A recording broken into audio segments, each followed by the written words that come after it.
Di sini saya akan menjelaskan mengenai kemajuan teknologi pada saat ini, dan ini adalah sebagai tugas kami dari mata pelajaran TIK di SMA swasta Minakasi di kelas 12. Nah, di sini saya akan menjelaskan mengenai teknologi, tetapi alangkah baiknya kita perkenalan dulu. Jadi, perkenalkan, nama saya Yosefa Yustan Laya.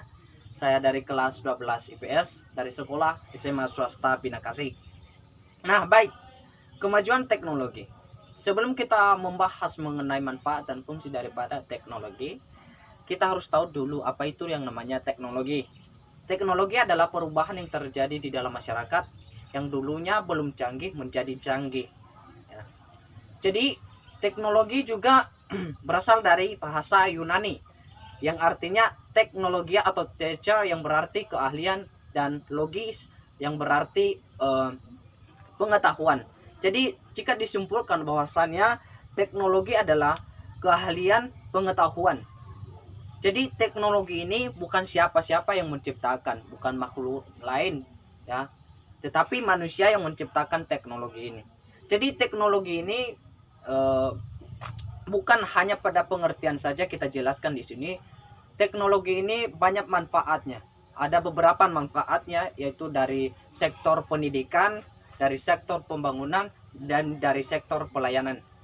Mengapa saya katakan dari sektor pendidikan? Ya, para pelajar dan pendidik sekarang ini, jangankan dulu di luar sana ataupun orang lain di luar sana, tetapi di sekolah kita juga di SMA swasta Binakasi, kita tahu juga bahwasanya teknologi sangat dibutuhkan seperti komputer, ya. Karena tanpa teknologi, segala aktivitas yang dijalankan di dalam sebuah organisasi atau instansi sekolah tidak akan berjalan dengan baik ya. Jadi alat yang dapat digunakan tadi adalah teknologi komputer. Jadi itu adalah dari sektor pendidikan. Yang kedua dari sektor pembangunan. Mungkin pembangunan sekarang ini kita bilang tidak akan maju tanpa adanya teknologi. Mengapa saya katakan begini? Yang memungkinkan suatu negara itu maju atau tidak maju adalah teknologi yang pertama. Canggih atau tidak canggih, bahwasanya teknologi sangat dibutuhkan, dan itu adalah hal utama yang menjadi pokok pembahasan utama dalam sebuah negara. Mengapa? Karena teknologi sangat bermanfaat bagi pembangunan. Tidak mungkin berdirinya negara kalau tidak didasarkan dengan teknologi. Tidak mungkin berdirinya pembangunan kalau tidak didasarkan dengan teknologi yang canggih. Jadi teknologi sangat juga dibutuhkan pada sektor pembangunan. Yang ketiga yaitu dalam sektor pelayanan. Dalam sektor pelayanan teknologi ada ya, ada banyak manfaatnya. Yang pertama, pelayanan seperti rumah sakit di luar sana ataupun di sekitar kita yang ada di sekitar kita atau daerah kita ya. Rumah sakit sangat dibutuhkan. Kalau tidak adanya teknologi yang canggih yang memungkinkan rumah sakit itu dapat melakukan aktivitas mereka, pasti kalau tidak ada teknologi, alangkah baiknya janganlah kita membuka rumah sakit, karena teknologi yang menjadi pokok pembahasan utama dalam sektor pelayanan ini seperti rumah sakit. Yang kedua yaitu dalam sektor pelayanan transportasi ada motor, mobil, kapal, pesawat, dan berbagai macam transportasi lainnya. Kalau tidak didasarkan teknologi yang canggih, maka tidak mungkin pesawat bisa terbang. Jadi di sini bahwasanya teknologi sangat bermanfaat bagi sektor pelayanan ataupun sektor transportasi sekarang ini.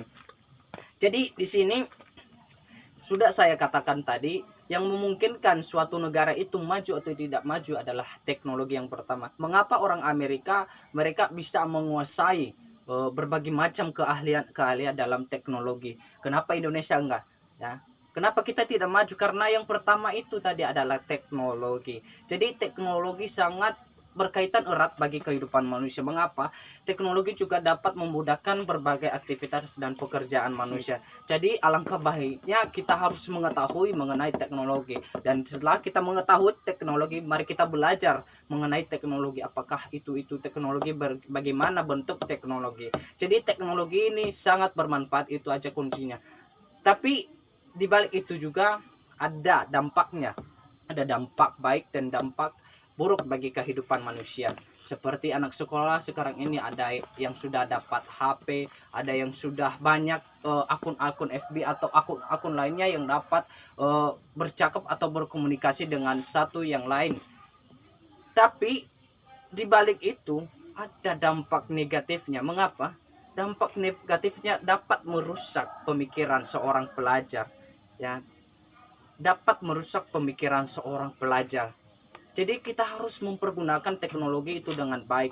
Seyakin-yakinnya bahwa misalnya teknologi adalah hal utama yang memungkinkan kita baik atau tidak baik. Tetapi menurut saya 60% teknologi membawa pada dampak positif dan 40% adalah negatif. Jadi itu saja yang saya sampaikan dan paparkan mengenai pembahasan pokok daripada kemajuan teknologi sekarang ini dari tugas kami TIK yang dipandu langsung oleh Bapak Markus Bulele. Dan mungkin banyak kekurangan yang saya sampaikan, cukup sampai situ saja karena saya juga tidak lancar berbicara karena saya masih belajar. Kita semua masih belajar, jadi para penonton jangan bilang atau berkecil hati ataupun mengejek saya di sini. Kita sama-sama belajar. Bahwasanya kalau kita sama-sama belajar berarti kita harus menggapai sebuah tujuan kita, yaitu tujuan untuk memahami berbagai yang belum kita tahu. Jadi sekian saja yang saya sampaikan. Jangan lupa ketik lonceng, subscribe, dan like video ini agar pemirsa tidak ketinggalan berbagai bentuk video-video yang ada di dalam ini. Terima kasih, bye-bye.